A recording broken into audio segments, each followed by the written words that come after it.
कि उद्योग के जगत में क्रांति लाने वाला मदर इंडस्ट्री जो एचएससी है वो हमारे ही राज्य में अवस्थित है। आपको पता है, देश का पहला फर्टिलाइजर फैक्ट्री अगर कहीं आके लगा वो तो झारखंड में ही लगा। ये बोलने में थोड़ा हिचकिचाहट होती है कि देश के सबसे पिछड़े राज्यों में से एक ये झारखंड भी है।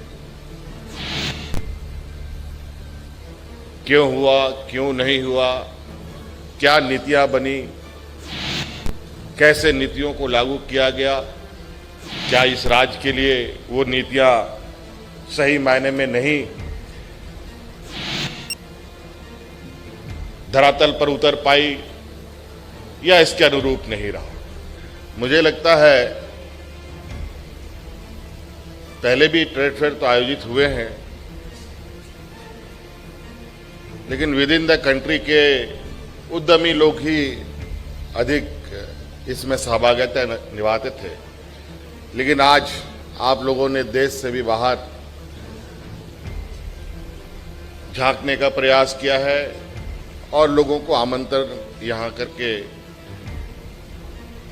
अपनी चीजों को दिखाने का भी उनको मौका दिया है। ये कहीं ना कहीं राज्य में उद्योग को बढ़ाने के लिए एक बहुत बेहतर प्रयास है और हम चाहेंगे कि यह प्रयास मजबूती के साथ आगे बढ़े और इसमें सरकार की तरफ से जो सहयोग की आवश्यकता होगी, निश्चित रूप से हम आपको आश्वस्त करते हैं कि सरकार आपको सहयोग करेगी।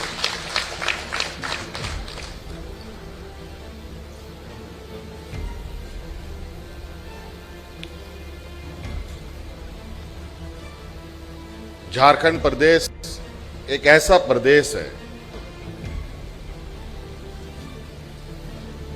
जहां आजादी के बाद से और आजादी के पहले से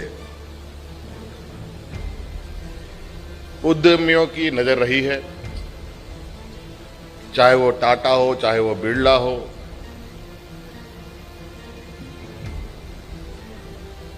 चाहे कोल कंपनी हो,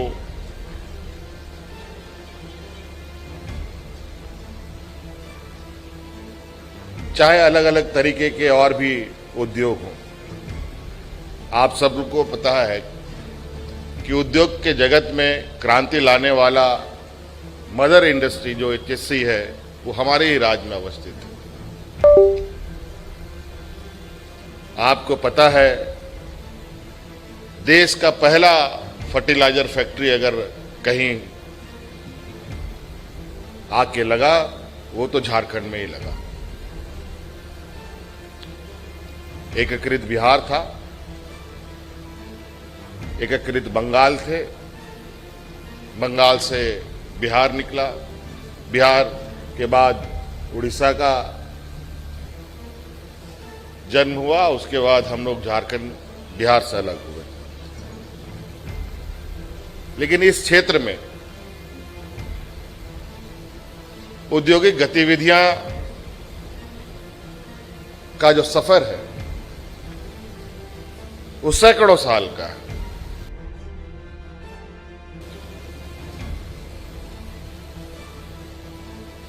लेकिन इन सैकड़ों साल के सफर में हमें जहां होना चाहिए था उसके अनुरूप हम वहां नहीं पहुंच पाए।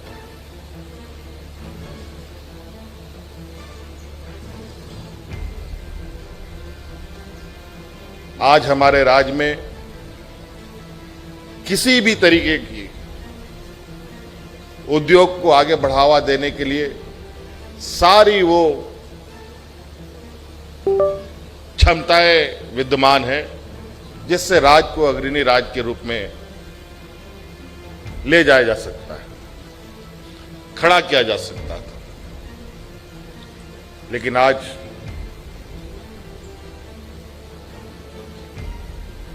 ये बोलने में थोड़ा हिचकिचाहट होती है कि देश के सबसे पिछड़े राज्यों में से एक ये झारखंड भी है।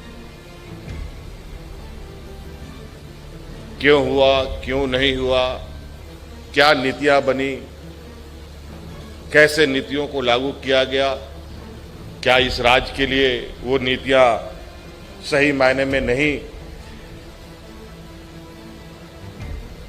धरातल पर उतर पाई या इसके अनुरूप नहीं रहा। कई ऐसे राज्य हैं कि जिनके पास कुछ भी नहीं है,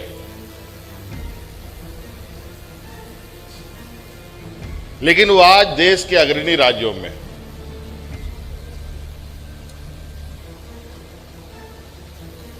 कुछ एक आध चीज अगर उनके पास है तो उन्हीं के बदौलत। अगर हम आज देश के अग्रणी राज्यों में पहाड़ी इलाकों को देखेंगे तो वहां खनिज संपदाएं नहीं है, वहां प्राकृतिक सौंदर्य है और उसके बदौलत आज वो राज्य अग्रणी राज्यों में शुमार है। हमारे पास तो खनिज संपदा भी है, प्राकृतिक सौंदर्य भी है, मेहनतकश लोग भी हैं। यहां के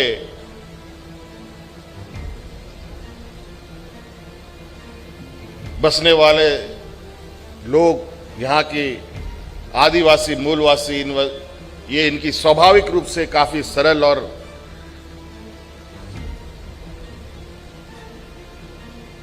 सीधे रहे हैं।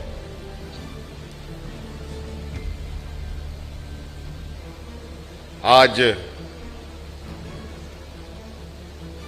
इस बात को हमें भी ध्यान रखना कि हम कैसे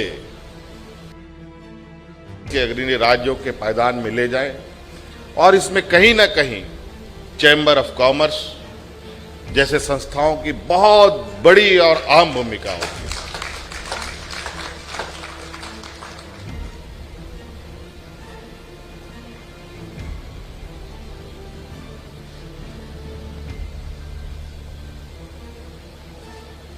चैम्बर ऑफ कॉमर्स सिर्फ फर्नीचर, इंटीरियर, लोहा लक्कड़ की ही बात नहीं करता। चैम्बर ऑफ कॉमर्स एग्रीकल्चर की भी बात कर सकता है।